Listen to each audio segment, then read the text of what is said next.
ఒక చిన్న అందమైన అడవి ఉండేది. ఆ అడవిలో ఒక చిలిపి కోతి ఉండేది. అది రోజంతా చెట్ల మీద ఎగిరిపడుతూ ఆనందంగా గడిపేది. ఒకరోజు కోతి ఒక పెద్ద చెట్టు మీద కూర్చొని పండ్లు తింటోంది. ఒక పాము వచ్చి కోతిని గెలికింది.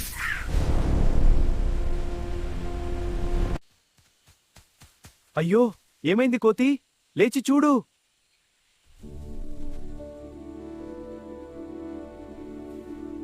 కుక్కకి వెంటనే అర్థమైంది, ఇది పాము కాటు. అది ఆలస్యం చేయకుండా కోతిని తన వీపు మీద మోసుకుని బోధిధర్ముడు దగ్గరకు తీసుకెళ్ళింది.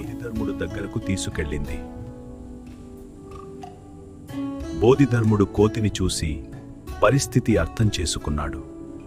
భయపడకు, ప్రకృతి మందులున్నాయి.